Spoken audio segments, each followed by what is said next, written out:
Bonjour, OVNI, créateur de l'humanité de Jean Sider. Alors, passage qu'on connaît déjà un petit peu, mais bon, je pense qu'il y en a qui doivent savoir quand même. Le témoin de Rendlesham Forest. Vous savez que c'est l'histoire qui s'est passée entre le 26 et le 28 décembre 1980, dans une forêt, militaire, je sais plus quoi, bon bref. Donc je vais lire ça. Je pense que il y a tellement de choses à lire. Vous avez vu, ma nouvelle illustration elle est pas mal, et puis le titre et tout, et puis sur un côté l'engineur dans un film Prometheus, que j'ai trouvé excellent ce film-là. Je comprends pas pourquoi il y a plein de critiques, parce que Ridley Scott c'est quand même basé sur l'ufologie, pour faire ce film-là. Après notre hybridation, tout ça, c'est autre chose, bon, bref. Et derrière le petit logo que j'ai mis sur le côté, regardez bien l'engineur, là je sais plus son nom vraiment. Enfin la créature comme nous, mais en plus grand, il est en train de lire des livres. Qu'est-ce que je fais moi? Là j'ai trouvé le truc quand même. Bon, c'est pas, ça paraît peut-être con, mais bon, c'est une logique, quoi, je veux dire. En plus, c'est l'ufologie. Même si ça rejoint la science-fiction, c'est quand même l'ufologie. Alors, le témoin de Rendlesham Forest, OVNI, créateur de l'humanité de Jean Sider. Et j'en ferai certainement une vidéo dimanche, parce que là, un peu de repos, j'ai toujours mal à ma jambe, vous savez, sciatique. C'est toujours aussi douloureux. Allez, c'est parti.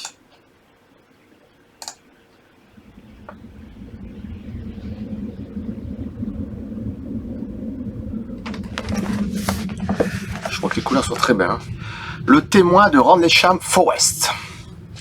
L'affaire Rendlesham, je suis nul en anglais, je suis désolé. Forest est célèbre en Angleterre car elle a été impliquée du personnel militaire dans plusieurs incidents qui se sont déroulés à proximité de deux bases de l'armée de l'air.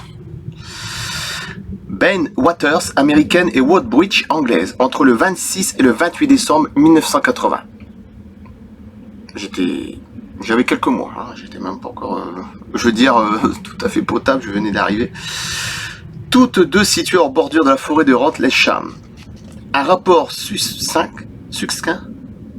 daté du 13 janvier 1981, signé du lieutenant-colonel Charles E. White, commandant adjoint de Ben Waters, AFB, a même filtré dans les milieux ufologiques britanniques dans lequel l'atterrissage d'un objet triangulaire, inconnu et admis. Il nous est impossible de relater tous les épisodes de ce cas hors du commun. Aussi nous limiterons, nous, au témoignage d'un témoin, le sergent-chef Jim Penniston,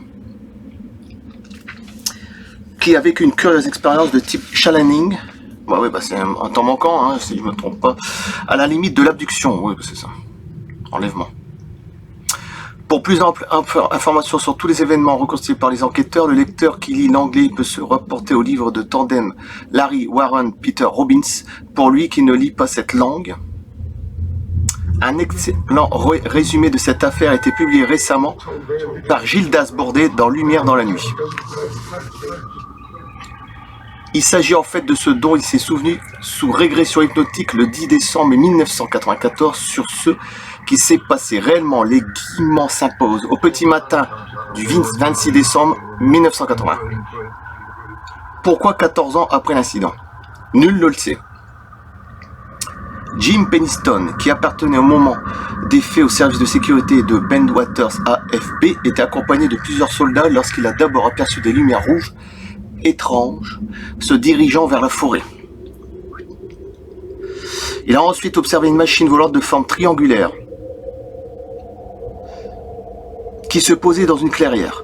Il s'en est approché jusqu'à toucher un insigne ou un logo sur la coque. Alors pour moi ça c'est extrêmement dangereux de faire ça. Je sais plus comment il s'appelle.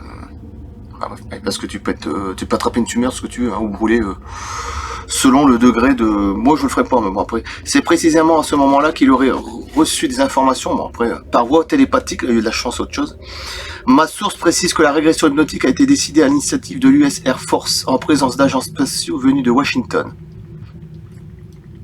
Voici les principaux éléments qu'il a divulgués et qu'il n'avait pas mémorisé au niveau du conscient. Toutes les informations citées ci-dessous lui ont été données par transmission de pensée.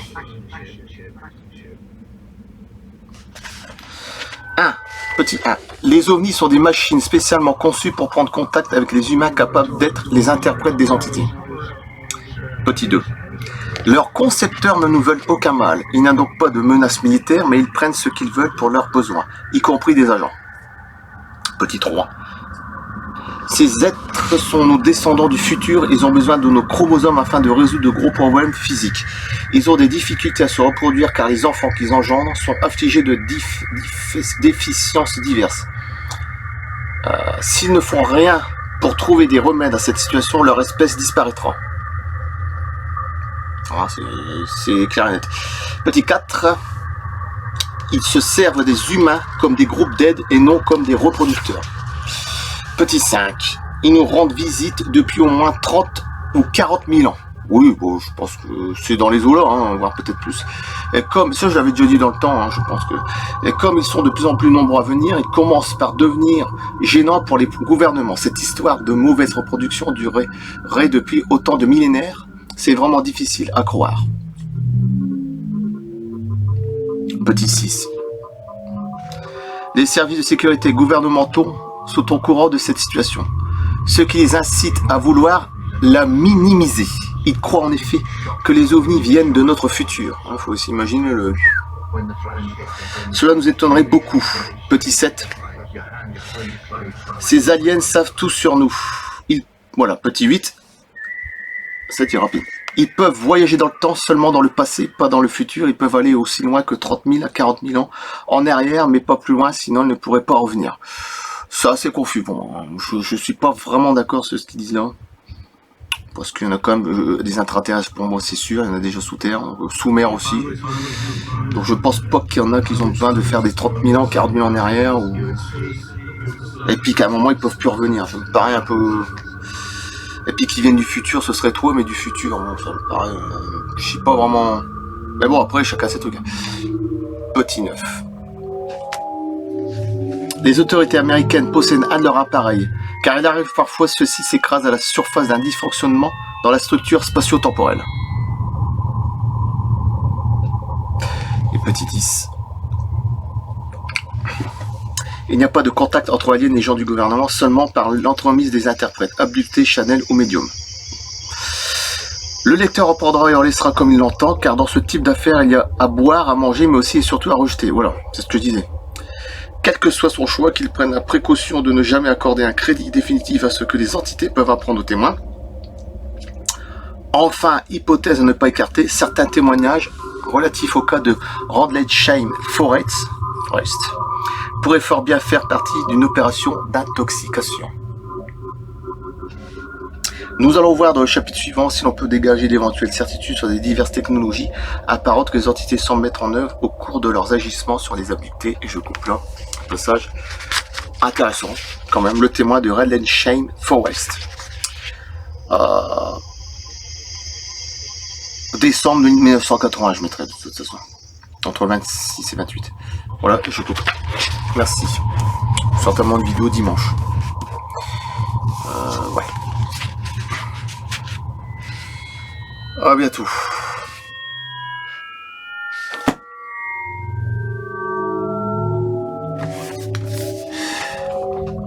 On va dire que ça y est, que voilà.